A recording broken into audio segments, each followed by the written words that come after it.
bersama dengan waktu. Ruang redaksi memberikan kabar terbaru. Sultraline hari ini. Sejumlah masyarakat yang tergabung dalam lembaga koalisi Kolaka Kontrol kembali melakukan aksi unjuk rasa di depan gedung DPRD Kolaka, Selasa 6 April 2021.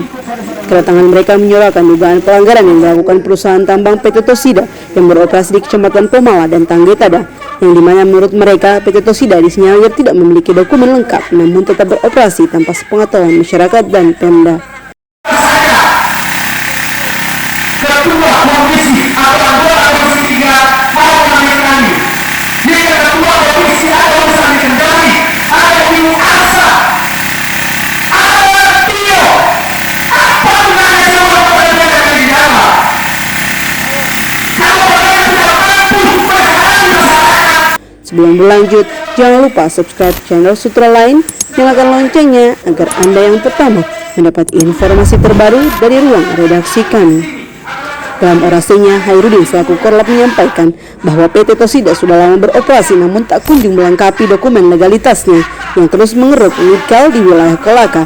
Yang ini tentunya sangat merugikan bagi masyarakat dan pemerintah Kolaka. Bahkan menurutnya, PT Tosida tidak memiliki jeti atau terminal khusus, sehingga dia mempertanyakan pengawasan dari DPRD Kolaka yang terkesan menutup mata akan permasalahan ini.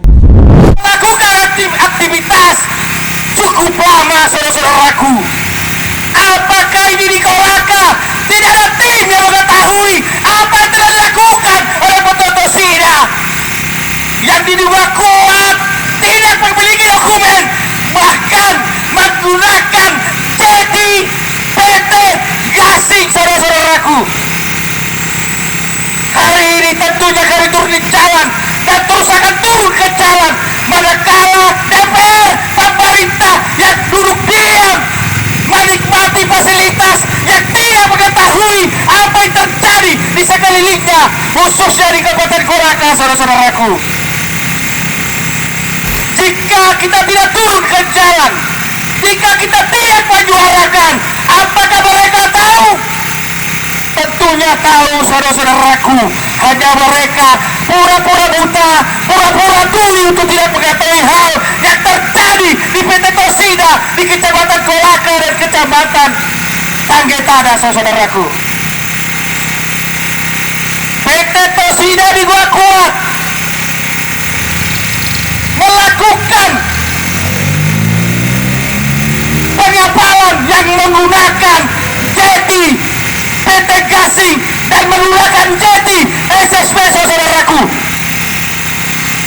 Kita ini di Kolaka banyak, tetapi yang jadi pertanyaan, apakah mereka tahu atau mereka berada di lingkaran setan kamu untuk melakukan pembodohan terhadap masyarakat, saudaraku. Senada dengan itu, orator lain Martin Fahrun selaku Ketua Ormas Laki Sultra memaparkan bahwa PT Tosida telah melakukan pembohongan publik di mana perusahaan tersebut telah mengeruk nikel dengan menggunakan perusahaan lain. Selain itu, menurutnya PT Tosida diduga melakukan aktivitas di wilayah hutan konservasi yang jelas-jelas dilarang melakukan aktivitas pertambangan dan tidak memiliki IPPKH. Hari ini kami kembali turun untuk kemudian menjawabkan apa yang kemudian terjadi di Kabupaten Kolaka. Allah, perusahaan yang bergerak di pertambangan telah melakukan pembodohan dan pembohongan terhadap publik masyarakat Kolaka, yang kemudian berdasarkan asumsi kami bahwa telah diketahui oleh kawan-kawan dan terhormatan yang mulia anggota DPRD Kabupaten Kolaka yang telah mengetahui apa yang menjadi kegiatan di sana di Kecamatan Pomala dan Tanggetada yang masuk dalam wilayah konsesi PT Tosida Indonesia. Hari ini kami kembali menyuarakan apa yang menjadi polemik di sana. Pertama, perusahaan PT Tosida Indonesia melakukan produksi dan melakukan volume penjualan tiga dengan menggunakan jeti perusahaan lain.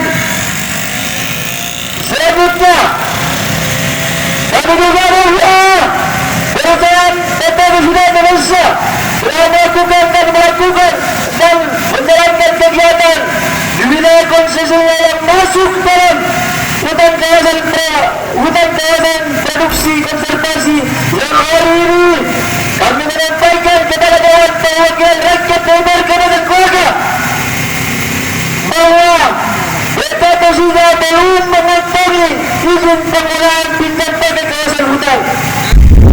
Olehnya itu, berdasarkan hal tersebut, LK3 meminta DPRD Kolaka, khususnya Komisi 3 yang memang menangani persoalan pertambangan dan lingkungan, untuk segera memanggil pihak perusahaan, bila perlu turun langsung ke lapangan untuk meninjau langsung lokasi pertambangan yang syarat masalah tersebut.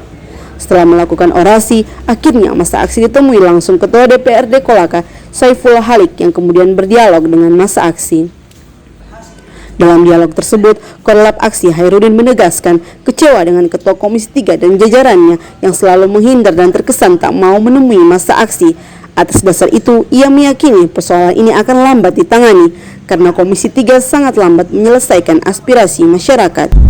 Karena kami tahu, Komisi 3 kami tahu, karena kami pergerakan ini bukan hari ini. Pergerakan kami ini sudah sering berurusan dengan Komisi 3. Nah, kalau Komisi 3 kita mau tunggu pun ada ketegasan dari Pak Ketua.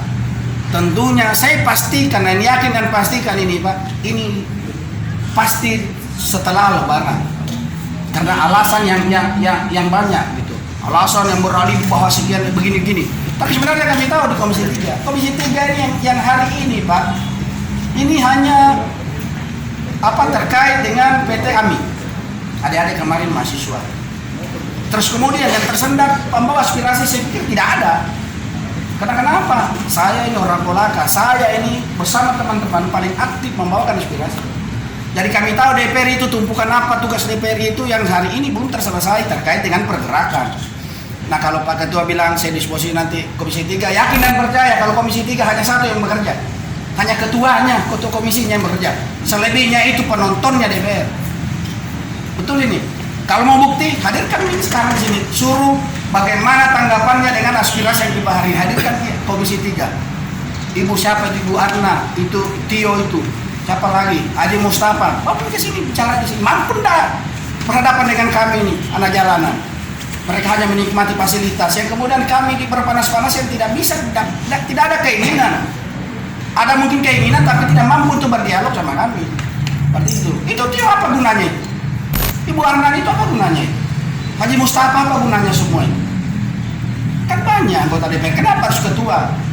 Tapi tetap kita apresiasi oleh Pak Ketua, walaupun ini sebenarnya tidak perlu dia turun, tapi daripada tidak ada yang terima kita, ya kita beri aplaus untuk Sementara itu, Ketua DPRD Kolaka, Saiful Halik mengatakan para anggota Komisi 3 lagi ada urusan lain, namun ia berjanji akan meneruskan aspirasi yang disampaikan LK3 dan akan segera diupayakan RDP sebelum memasuki bulan Ramadan. Karena banyak hal yang kita perlu selesaikan, kita bersabar, kita komunikasi. Insyaallah, saya sudah dapat ada beberapa permintaan dari teman-teman. Kita hadirkan bersama, kita mendengarkan penjelasan dari teman-teman, baik yang ada di stakeholder yang ada di Kabupaten Kolaka maupun yang ada di provinsi. Ini penting karena tidak boleh ada suatu kegiatan pun yang tidak sesuai dengan aturan dari dinas. Itu kami juga sudah sepakat dengan itu. Silakan kami ini sependapat dengan teman-teman sekalian. Kami tidak anti investasi, tapi tentu kemudian prosedur dan hal-hal lain terkait dengan perizinan yang dapat kita lakukan.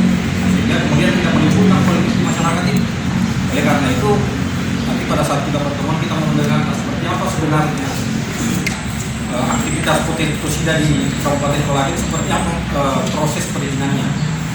Sudah sejauh mana? Memang lengkap atau tidak? Nanti kita sama-sama mendengarkan. Nanti kita akan coba ada beberapa poin ini, ada beberapa yang akan kita dengar, coba kami teruskan nanti. Kita hadir bersama, kita mendengarkan penjelasan dari. Setelah berdialog dengan Ketua DPRD Kolaka, masa LK3 membubarkan diri dengan aman dan damai yang dikawal langsung pihak keamanan dari Polres Kolaka, Polsek, dan Satpol PP Kolaka. Hingga berita ini ditayangkan, belum ada klarifikasi resmi dari pihak perusahaan terkait tuntutan masa aksi. Dari Kompleks Blok M BND Kendari, jurnalis Sutra Lain Sri mengabarkan untuk Anda.